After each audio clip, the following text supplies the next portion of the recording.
And we are back at the hail trailer, and this looks like a forest of trailers. Check this out. What a huge place. And each day they receive more and more different trailers. Like, I don't remember these ones. And the step decks right in the front are combo. The steel frame and the top aluminum, which is total crazy solution. Everybody should have a timbered floor, or better, the best would be a rumber. That's what I'm doing on my next trailer or my next deck. Aluminum, it's a pain in the butt. And here we have a East. Some people say that's the best trailer. And so yeah, the step is Dorsey on the left, and there's a Fontaine double drop, and then over here it's Trail King step deck. And that black step is Dorsey as well. I'm not quite sure how to say it. I don't care. Basically, I see a lot of steps and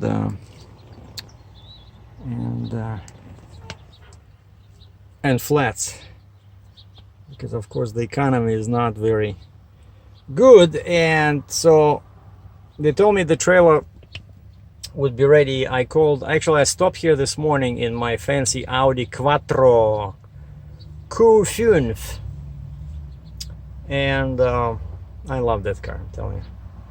The only drawback was it was too quiet. That's the only drawback. But great fuel economy. Like, I filled up full tank. I gave it back to them with full tank. Maybe I did like 50 miles because I went to Philly and back. But I stopped here. My hotel was booked until the checkout time is when? 12 o'clock. 12 o'clock. I'm all sweaty because I was hooking up to the trailer, and of course when you deal with shunt trucks, last time I was a bit too harsh on the guy, and because he dropped the trailer like at my knee level. This time he dropped it like this short. I could not, it was still too low, and so I had to hook up my hoses. Actually, I asked him because he has a hydraulic fifth wheel, right? So I said, can you just grab it and raise it just like this much? That's all I need. I'll put another board under. And he says no. He says that's as far, he says, as I can go. And so that's why he dropped it so low last time. You know, his fifth wheel has issues. And so anyway, so I stopped here in my Audi on the way to return it to Enterprise, and I saw the trailer was sitting here in the same spot where I parked now. And then as I was talking to the service guy, I saw they were backing the trailer, and I said, what's left? And they said, waiting for the tire guy. They're gonna give you change the rim, because they outsourced that. But he says everything was done, and so the warranty repair was this. Let's see what they did here.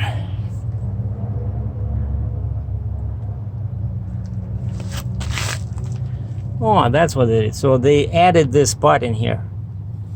You see, they added this little piece of metal. Yeah, so they made it thicker. And actually here there was no crack, but I guess they just welded it on. Anyway, the crack was here, and for some reason they forgot to paint it. So, but I got some black paint. I'm gonna just paint it. But that was the major thing. So that's this. So now I know. They were saying bracket, brace, so they just reinforced it. You see over there. So it became much thicker. And also, so that's why I came here, right? And also,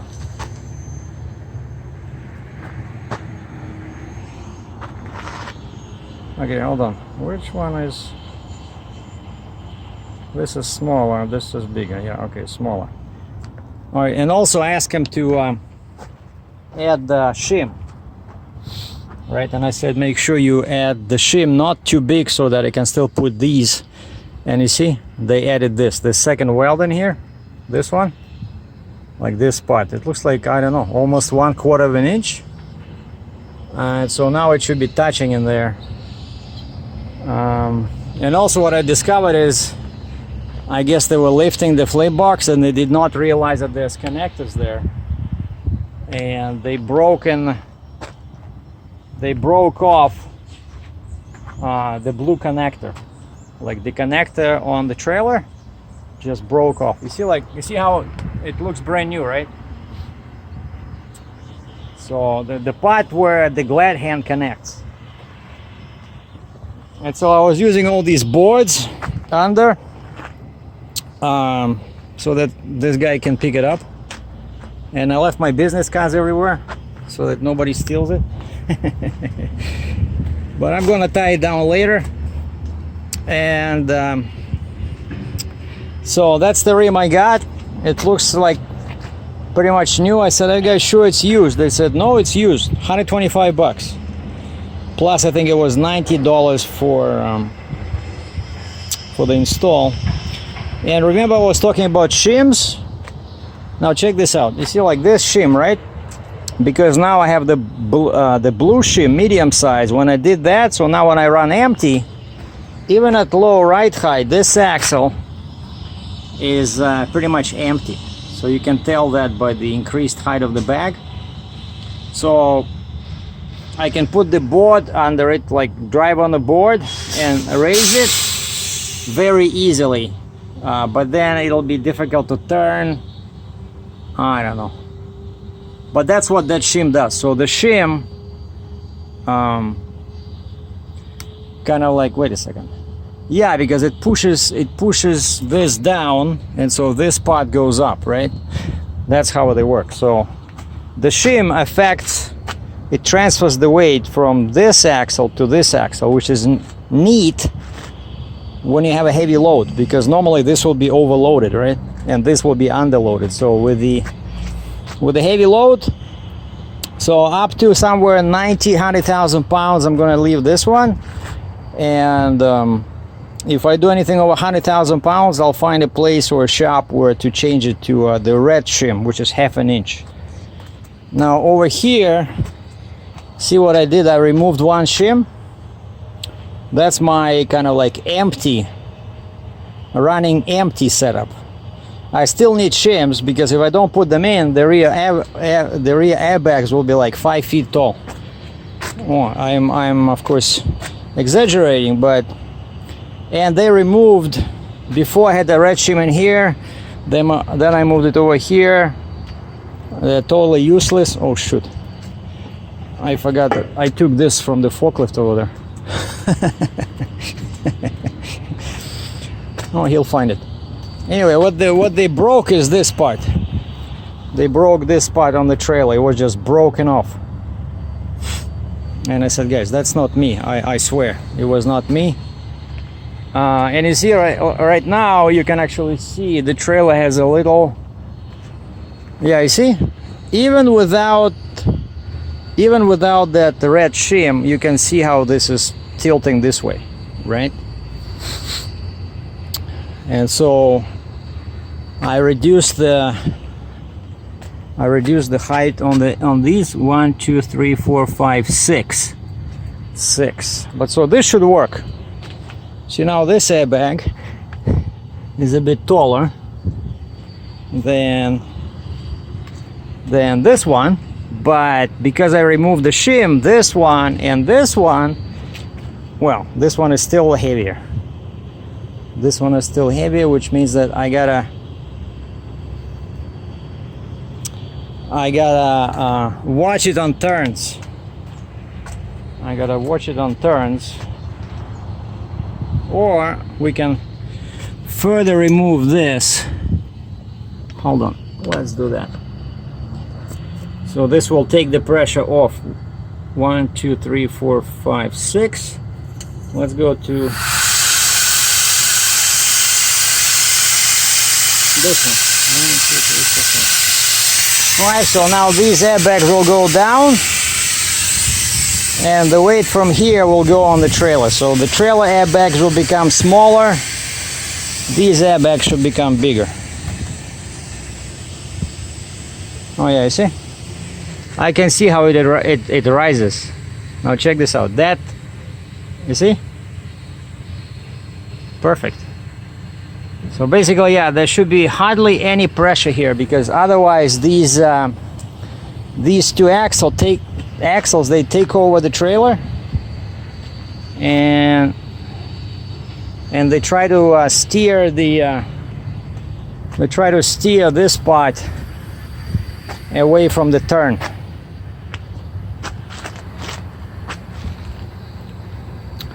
So those are like some war scratches.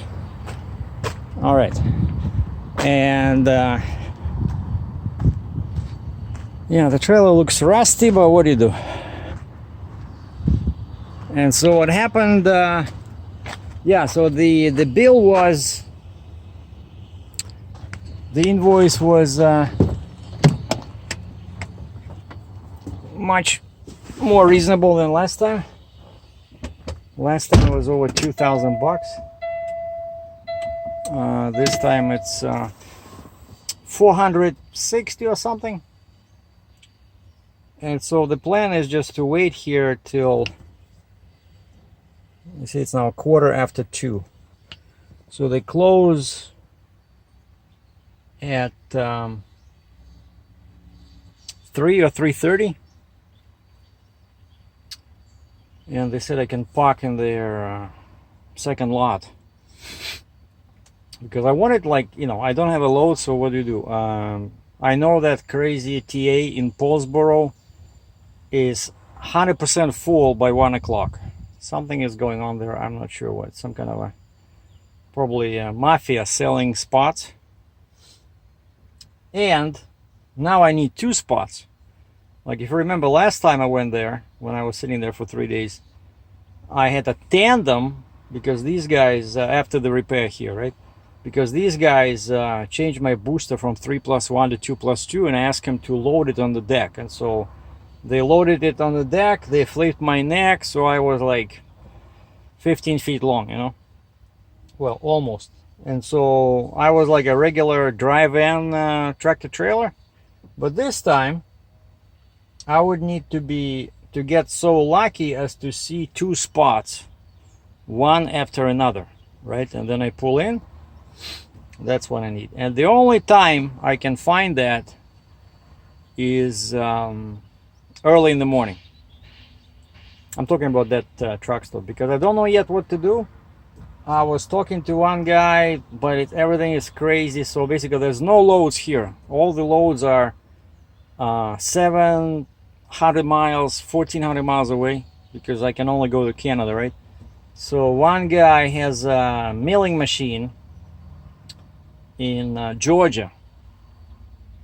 Another guy has this milling machine is only like 45 or 47,000 pounds. Like, it would be perfect for me, but it's too far. I said I cannot do it for cheap, because it's 750 miles empty, and then from there it goes back towards Toronto.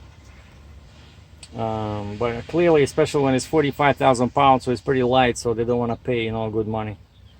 And then another guy has a load in Texas going to Manitoba, which is again like crazy, because it's I have to go west 1,500 miles, well, maybe less from here, but that load is 98,000 pounds, and with that kind of weight I need a Jeep in Manitoba, even though it goes to Winnipeg, which is like, I don't know, 40 minutes from the border. But once you enter Manitoba, you lose your pusher axles on the truck, right? They don't recognize the pusher axle. You can drive in there, but it has to be up and preferably tied down, chained up, you know. But I see now, I'm not gonna even bother with that, because I see all local guys, they use them, because they install them for use in the States. But usually they just do like a 13,000 pound axle, you know, which looks like a steer axle, like very small wheels.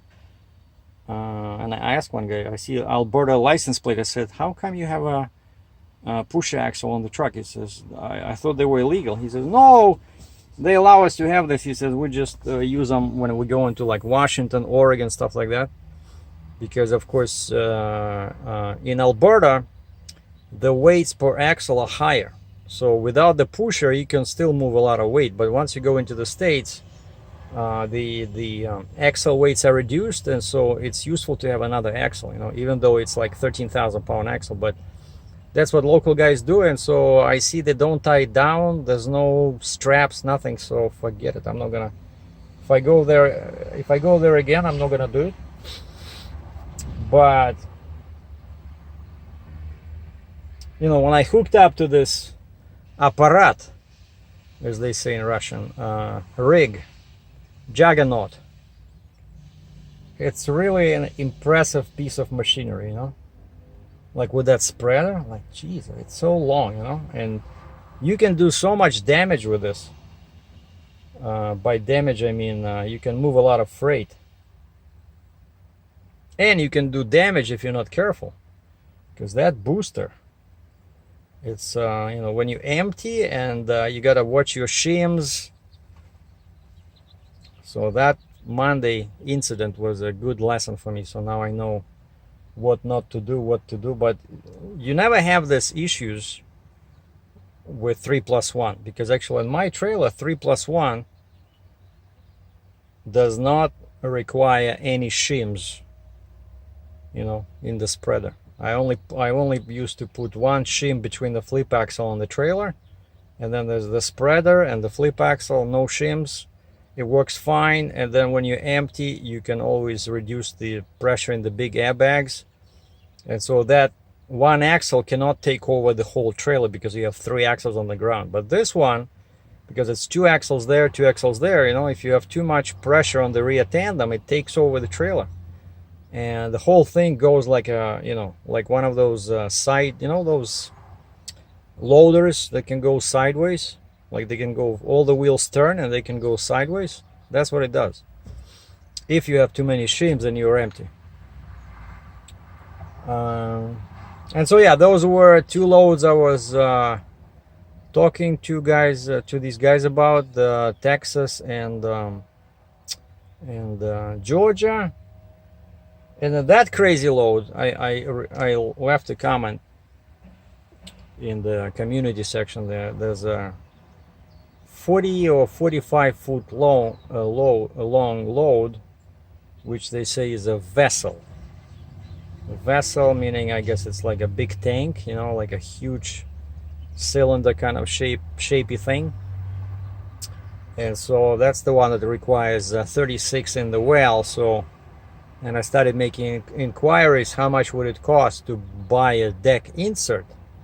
And Fontaine wants $22,000 for a 10-foot deck insert, and they want $13,000 for the 5-foot deck insert. And as I always say, that's the beauty of having a modular trailer. So I can throw this deck out, I can get a new deck, I can add extensions to the deck. Basically the neck and the wheels and the deck, they're all independent, right? So, and as an example of decks, so you can get like a beam deck, you know, for the one that has no sides, just 2 beams in the middle. That's the one for like super tall loads, where like a huge wheel loader or a huge excavator with the tracks or wheels just sit like this much off the ground, and they load it on timbers. But that's so much work, because you have to carry like 10 by 10, 12 by 12 timbers, and you have to put them on the ground to raise the machine, you know, and then you have to put them on the frame, and of course it has to be perfectly centered, right? Otherwise the machine will be leaning one way and you can lose it. That's why you see sometimes, I saw an accident, the guy was moving a big excavator with a beam trailer, and it was not probably centered properly, and he was turning and the whole thing just went sideways and flipped over his truck, you know. I probably spilled some juices in his refrigerator. You know, that was not a good day for that guy. So beams are, yeah, you can make money with them, but you really have to know what you're doing, and it's a lot of work, a lot of work. But I know one crazy guy who's my age, and he's doing this, and he says he doesn't have to go to the gym because he has, like, I forgot, 6 or 8 of these 12 by 12 oak, you know, hardwood timbers, and they have like a stack. When you see a guy with a beam trailer, just notice next time how they have a stack of these timbers in the front, in the rear. It's like a timber truck, you know, because they need all these timbers in order to load and unload. But it would be cool, you know, it would be cool because the machines would be huge. And I usually get one email or one phone call once a month asking me if I can move a 13-foot tall load, or 13.3 or 13.6. So that's when you need this beam trailer. And the second other deck would be, you know, something lower, because I can go to a custom trailer manufacturer and ask them to build me a deck, which is, you know, it's a level deck, but uses different beams, and so it can be lower. Or of course you can get a drop side rail deck, which now I'm leaning kind of like away from, because you can get, you know, the same 16-18 pretty much. You can get a deck, level deck, that height. And deck inserts, of course, you can add the inserts. When the one guy even told me that you can probably even have a extendable deck. You know, you can ask some like custom manufacturer make you an extendable deck, and then you just throw this one out, put that one in. But the problem with that is that it's very heavy, because it has a second frame inside, right, to extend. And that one, I don't know, I never thought about getting. Maybe once in a blue moon I think about getting an extendable trailer, but I don't like this one. Your wheels are 2 miles away, you know. It just, for me, that's dangerous. I'd rather have a beam trailer than an extendable trailer, believe it or not. And beam trailers, I mean beam decks, are cheaper and they're lighter, because there's only 2 beams. There's much less metal.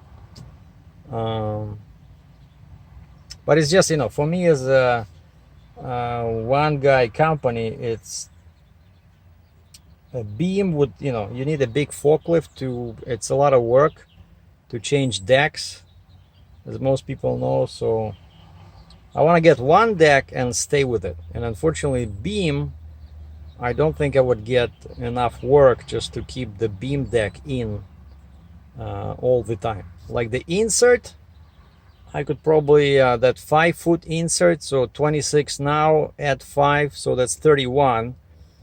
If I were to buy that 5-foot insert, I would put it in and leave it there, you know. Somebody gives me a ticket, I'll pay the ticket, because you need that 30-31 for like cranes and stuff, you know, like some big loads. But for now I'm in vacuum. So now the goal number 1 is to find a load.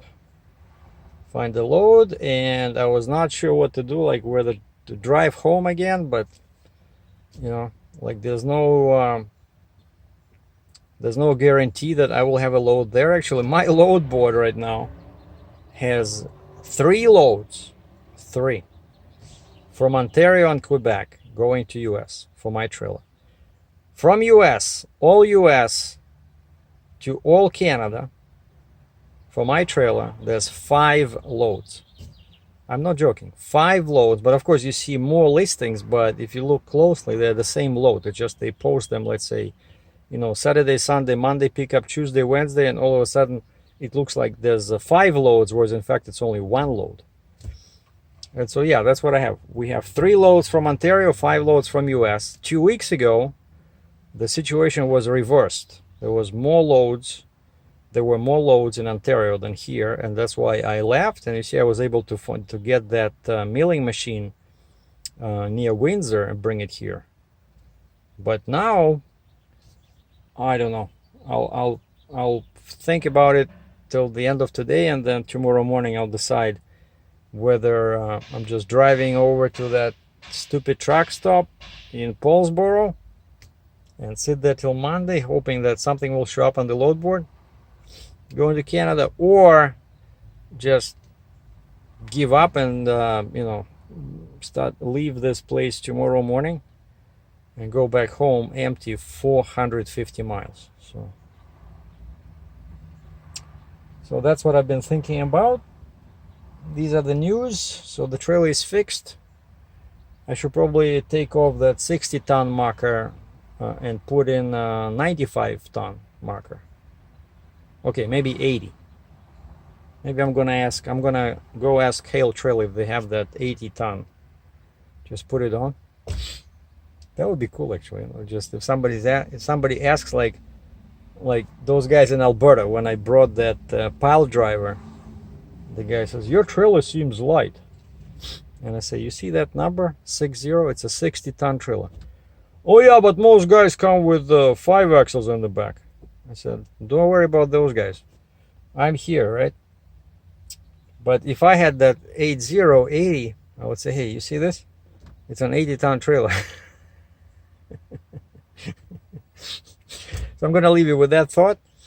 So stay safe. Cough into your elbow, please. And enjoy your weekend.